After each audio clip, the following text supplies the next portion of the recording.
Hello, welcome to Audiotree Live. It is June 9th, 2024, and I'm your host, FINGY. Before we get into today's session, I urge you to subscribe to our YouTube channel, stay in the loop with all the amazing music we have going down in this studio. And with that being said, we're on all streaming services, so Spotify, Apple Music, Tidal, you name it, we are there. Please tap in. But with that being said, I am super stoked to introduce, we got a little Southwest emo extraordinaire, Slow Joy. Let's take it away.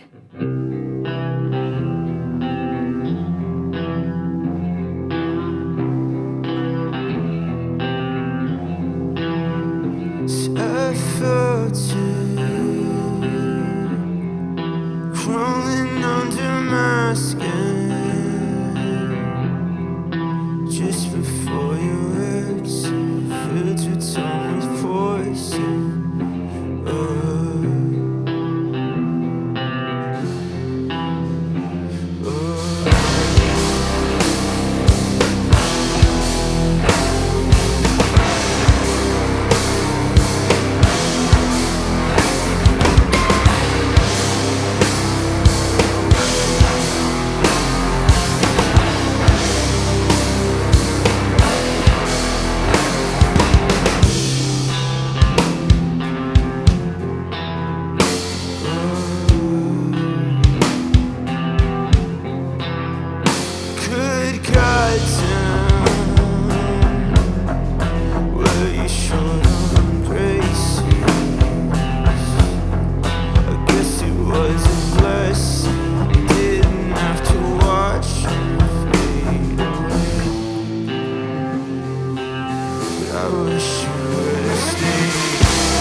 What a blessing it is to have angels in other places, huh? Yeah, it's the best thing on the planet. Yeah, you got some spirit guides on your side? Yeah, my mom's looking down, I think. Yeah, I hope so. yeah, I feel that. That's beautiful, man. So I was reading an interview, and something you said obviously made my heart warm. You were talking about why you do this in the first place, and I read that you're just trying to make lasting, great music. And I was wondering what long-lasting, great music looks like and sounds like to you. How do you discern that? Things that are honest, things that don't like blow with the wind, I think. I spent a lot of time doing things that blow with the wind. You know, I was just chasing whatever, new thing was happening and all that stuff. And like, I think once I got real with myself and was like, hey, this is who you are, this is the type of music that like means something to you, and like whenever you're honest with yourself and you're trusting your taste, that's when like the best things come out. Like if you write with the intention of like making something for other people, that kind of loses like the you in it, and people really just want to hear what like you have to say and what you believe in, because like we all just want to connect, really. At the end of the day, it's just like human connection. So just being completely honest with yourself, I think, is the key to the whole situation. Beautiful. When in your process do you think you were able to reach that acceptance that you wanted to be honest with yourself? When I gave it up, I had spent my whole life wanting this so bad. And like from high school on, I was just like, new band, trying to do a new thing, trying to do this. I want to make it in music so bad. And it was when, after my like mom passed away, I was like, I think I'm done with music. I'm going to just like work a job and like chill with my wife and hang out with my dog and like, recover. And it wasn't until, in therapy, my therapist was like, hey, you should probably like use the things you have to process the grief that you have. So like I like flipped a switch in my head where I was like, oh, I don't have to write this for other people. This isn't a pursuit. Yeah. And that was when the music like actually started to matter to me. And like that's when I just like realized like this is what I've been wanting my entire life, was just this like open palm, like this is for no one else but for me, and this is like a beautiful thing that I get to do. Yeah. But like take it or leave it, I'm okay. It's just a beautiful like expression of things that I've been dealing with. And did you want to do music so bad because what, in high school you just thought it was like rad shit and you wanted to tap in, or what was the drive at first? Straight up. Yeah. Yeah. I mean, it was literally just like going to Warped Tour and being like, I want to be that. Yeah. And I don't know. I just realized it was not the vibe. Like it's one of those things where like this, you're still you when you're doing all of this. Like you never make it. Like you're never gonna be happier than you are in any moment. So like the touring and like all of the like cool things that come with music are only like added to the base layer person that you are. So like if you're not solid as a human, like everything else gets like all out of whack. So I always say on my best days, I try to just like keep an open palm and be like, I can take anything or I can leave anything. I'm just trying to like whittle down to who I am. There are some days where that doesn't happen. If like like a song doesn't do as well as I wanted to do or something along those lines, I'm just tripping for no reason. But yeah, it took a lot. It took a really, really like hard loss to get there. Yeah. I like the idea though of like having the palm open. It's like there's this reciprocity in being able to like accept and give. And I don't know, if you want to be able to create music, you also have to be able to accept creative input. Exactly. And what you're saying earlier or just now about like this, some days like the numbers aren't looking too good and it kind of gets down on you. How do you stay out of this survival mode of the music industry that is so instant gratification oriented and is so based upon numbers? Yeah. How are you able to come back to yourself and for the most part let that be with the birds? Yeah. You got to do other things. So you're a human, you're whole. So like this is just a thing that I do. I do other like endeavors where like most of the time like failure is welcomed. If you're skating, you're like you're not going to land a trick like more often than you land it, and like the failure is like part of the goodness of it. You're in martial arts, like you're gonna get hit in the face way more than you block till you learn, and then you get excited. And like that's what I think is like the key to all of this is as a musician, you want everything to be a win. Failure is like the worst thing on the planet. But if you do other things that really welcome failure and welcome like the process, then you start to like inject that into the music side of things. And like, I don't know, whenever I'm feeling down, I'm like, I'm just gonna go do one of these other things that like really add a lot to me, Yeah. And is that skating mostly? Skating, yeah, it was skating for a while, and then I and then I kind of switched to like more like boxing and things along those lines. Okay. Yeah. I thought you were about to say like I switched to something that's less body intensive. No, so much more brain intensive actually. Right. just getting my block knocked off. Love that. Yeah. Love that. Well, hey, I don't know if it's fist to the face or the receptivity of creative source, but you're flowing nicely. Thank you. So I'm enjoying it. Let's run a couple more.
for you.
Beautiful. So beyond tapping in, with the other hobbies, is there a certain practice or ritual that you do to allow yourself to get into a creative flow state, or you just hop in and go? No, I actually got really into reading recently because I realized like lyrics are really important to me, and like creative, no input, no output is what I was like just hitting my head against the wall. I was like, why can't I think of anything? And I realized like I just wasn't having any input.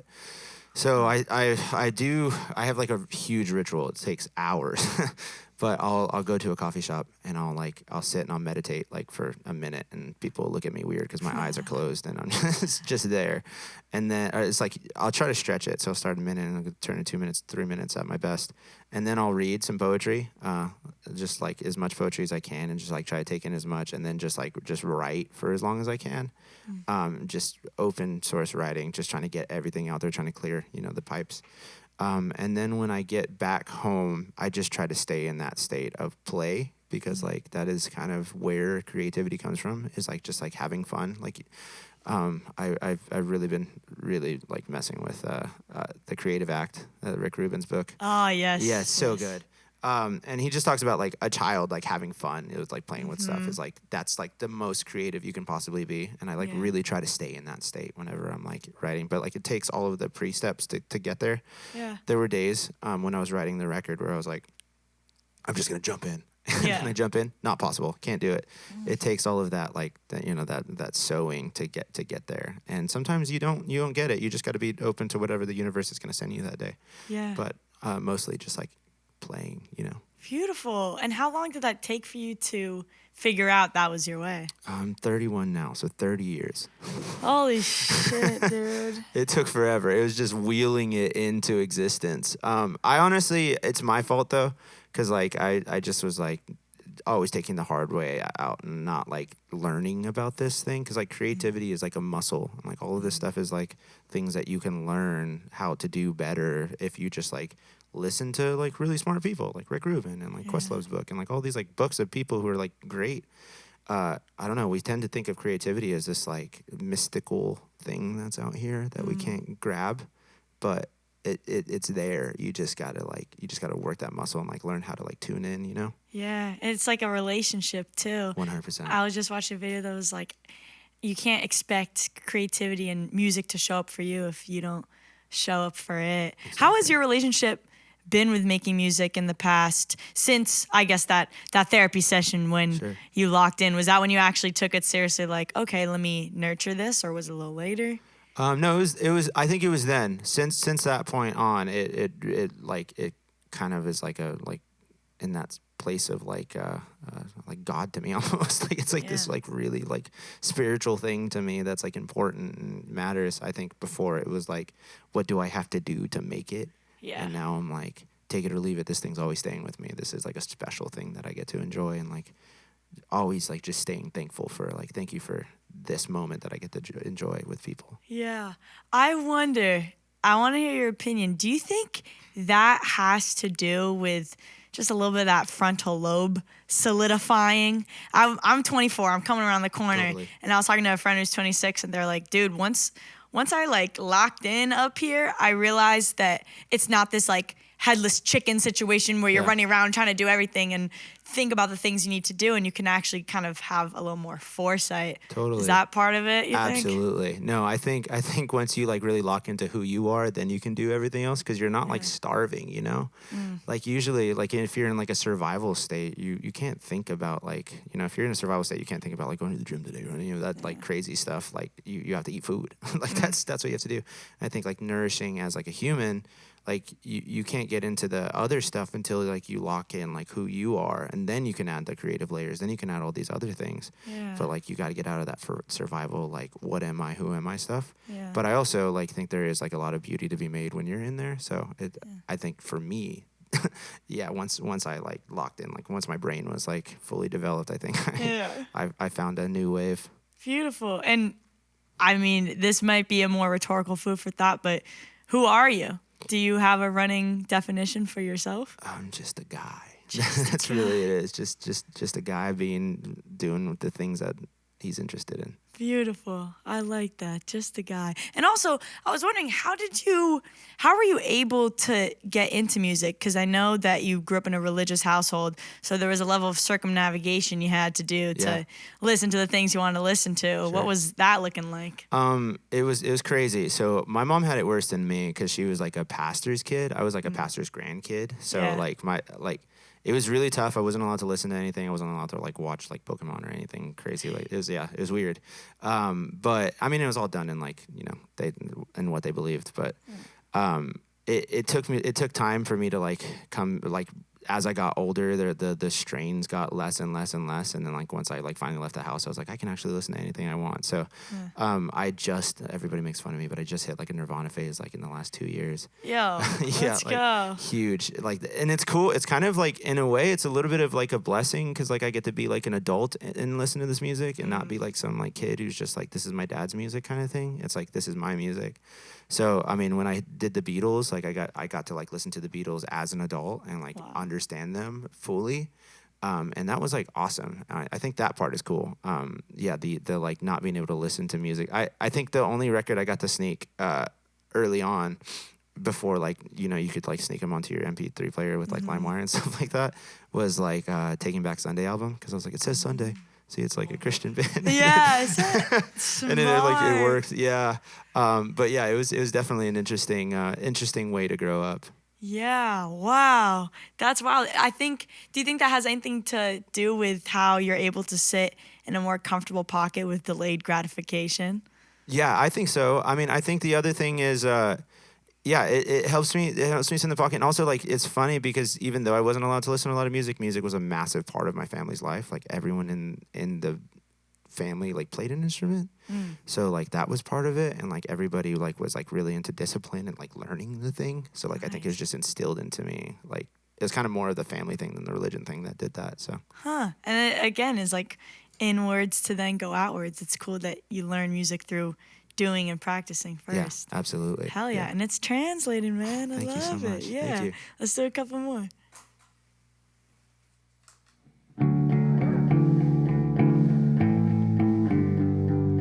Everything could be alright if you married me under neon lights. King, cowboy, I'm the king.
I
about you, Grant? That's cool. I'm having a good time, Connor. Thank you for coming all the way from New York. I bet you're sick of pulling teeth, but hold me down till I believe that I'm okay. That I'm okay. Lock me up and toss the key. Do what you need to stay with me till I'm okay.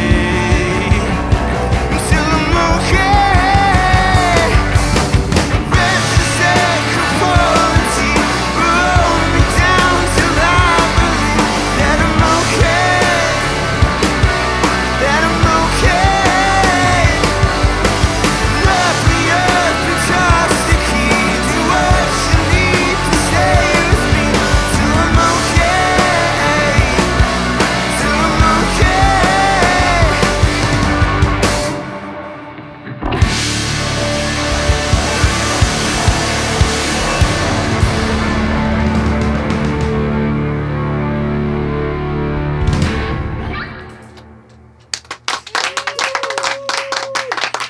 Way to finish them off, boys. Thank you so much for being here. Thank you We for really having us. appreciate Seriously, it. this is a dream come true. Oh my gosh, same. Can you believe it? Thank you to our crew for getting this done. We really can't do it without you. And of course, thank you guys for watching. By the time you are watching this, it's already on all streaming services. Spotify, Apple Music, Tidal, you name it. Tap in on the go, tap in at home, wherever you please. We'll put you at ease. I got like 4 bars. I'm trying to go for 8. One day. It was hard. It was One hard. day I I'll liked get it. Yeah. Thanks. Thank you so much. My name is FINGY. Thank you so much for watching, and we'll catch you next time. Peace.